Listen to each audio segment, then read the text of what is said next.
Ndërsa në lidhje me Sirinë është që, dëgjoj, iranianët, kur e mbështetën Bashar al-Assadin gjatë luftës civile nga viti 2011 deri në 2024, mbështetja iraniane për Assadin ishte pjesë e kësaj që po themi e boshtit rezistencës, nga që ata e shikonin Assadin si udhëheqësin e fundit arab që i thoshte jo Izraelit, se gjithë arabët duke filluar me Anwar Sadatin u bën tradhtar dhe e trashtuan çështjen arabe dhe islamike. Tani, rënja e Assadit që erdhi me pabesi, dhe unë të më thënë përmenda pjesë e pabesisë ishte edhe pazari i rusëve, nuk është fundi i historisë. Nëse ne njohim historinë iraniane, luftën Iran-Irak, betejë e Khorramshaherit e tjerë, Irani ka humbur territore në luftën 8 vjeçare me Irakun. Irakianët hynin, pushtonin, bides këta mujahidinët që kemi ne këtu në Manës me atë operacionin Javidan apo Mersad sikur e quajnë iranianët, u futën e donin po marshonin drejt Teheranit. Domethënë lufta i ka këto. Në luftë ti humbet territor, fiton territor. Dhe kjo që ka nisur tani në Siri ka disa dimensione. E para është një rebelim brenda grupeve vehabite. Domethënë këto organizatat vehabiste të cilat mbështetën Ahmed al-Sharën që të vinte në pushtet dhe që luftuan gjithë këto vite kundër Assadit, këta u gënjyen dhe këta kur luftuan sepse domethënë këta njerëz janë të trushplar, janë ignorant, të cilëve u thuaj që ne do luftojmë kundër shiitëve dhe alevitëve nga që janë armiqtë e Islamit dhe do kryejmë një kalifat në Siri.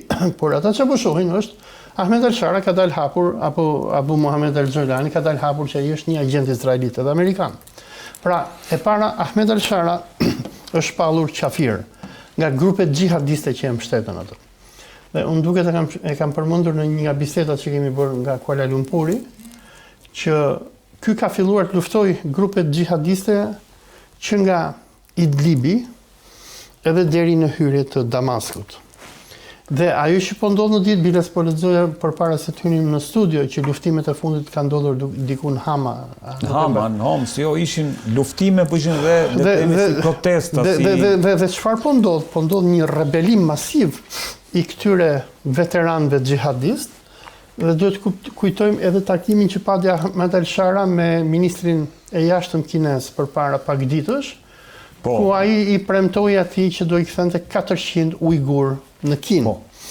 Dhe tani dhe ai direkte ky Haytham që është Asad al-Haytham që është ministri i jashtëm me përgënjeshtroi, tha jo nuk kemi thënë gjë të tillë, por të gjitha këto grupe xhihadiste po e kuptojnë e para që janë tradhtuar. E dyta po e kuptojnë që ky pas ka qenë një agent që hiqi sigurisht luftëtar i Islamit vehabit. E treta duhet të kuptojmë që tërheqja e grupeve të Assadit me në krye vllajën e Bashar al-Assadit, si harrova se ka patur emrin, ndoshta Dritani mund të ma kujtoj, dhe e iranianëve nuk do të thotë divizionit të 22. Dhe kjo nuk do të thotë fundi i luftës. Domethënë këto grupet e rezistencës islamike për shlirimin e Palestinës thjesht janë tërhequr, shumë janë tërhequr në Irak apo në maljet e Latakias. Dhe kjo është, domethënë të gjitha dinin që kjo është thjesht punë kohe, derisa të krijohet ai potenciali për një luftë armatosur për të përmbysur agentin e Izraelit dhe të Amerikës që është në Damask, Ahmed al-Sharon.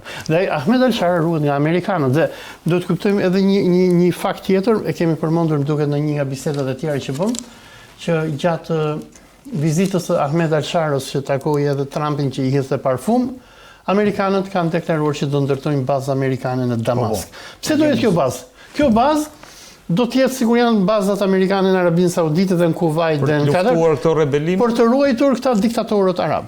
Dhe prandaj do jetë baza amerikane aty për të ruajtur Ahmed Sharon dhe për luftuar arabët. Baza Dritan, si e lexon këtë, le të themi këtë rindezje? Ne kemi folur dhe herës tjetër, po merr për masa, ka filluar. Unë mendoj që neve si rinë nuk duhet ta shohim nga aspekti i dëshirave tona. Ajo sa që është vërtet ajo një pjesërisht që tha Olsi deri diku, që kemi të bëjmë me një person pranë kryet Sirisë, është vendosur një person i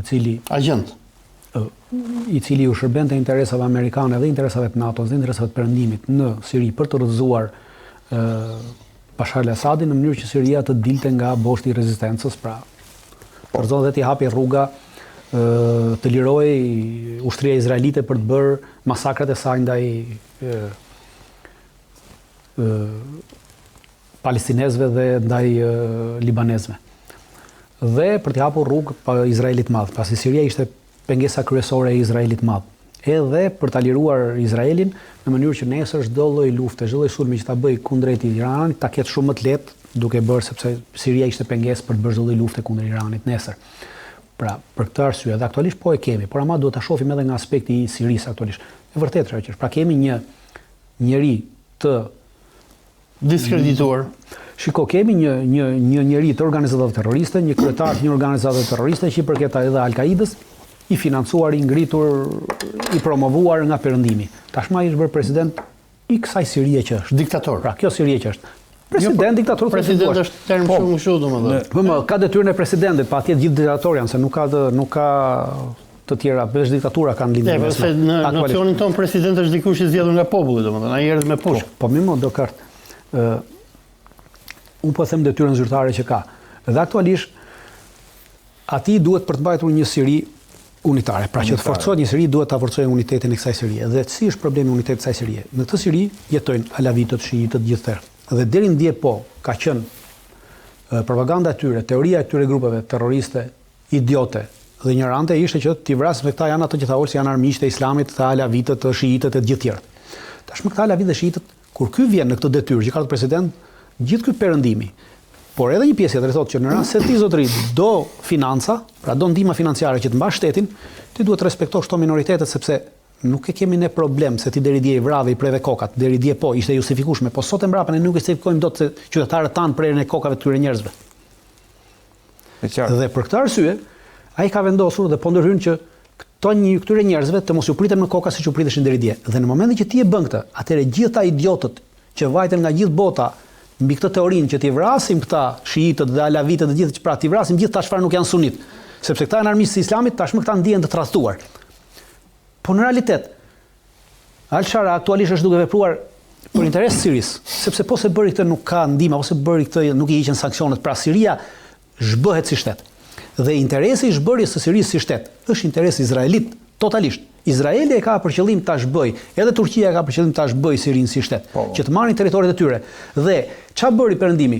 Këto media të cilat janë në kontrollin zionist, pasi u bë takimi me ministrin e jashtëm kinez, gënjyen dhe thanë që premtoi që do kthente ujgurët 400. Aktualisht janë 5000 ujgur në Siri. Unë nuk besoj që ka gënjur AFP-ja. Jo, nuk ka gënjur AFP-ja, është jo ka gënjur, po vetëm këtë punë ditë bëj. Me AFP me Reuters e me gjitha. Ahmed Al-Shara unë pres çdo gjë. Mirë, ti domethënë që është i pabesa, jo është i pabesa. pabesa. Presim, po prit ta mbaroj.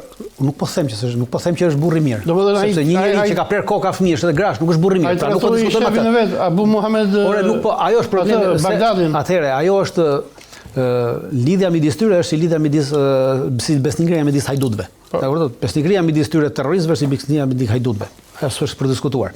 Por në momentin që ti e ngrektën mediat perëndimore që ky do t'ju çojë juve në kin, atëherë si tash grupi më i fuqishëm aktualisht sot për sot në Siri nga luftarët e huaj është grupi ujgur. Dhe në rast se ai grup mund të mbledhë të gjitha grupet e tjera, sepse para një muaji ka pasur një përplasje tjetër me një grup xhihadistësh francez. Në Idlib. Po në Idlib. Dhe qëllimi i arrestimit atij grupi ishte i drejtë nga ana e qeverisë siriane, për arsye se kishin filluar dhe merrnin vajza lokale dhe i përdornin sipas dëshirës tyre.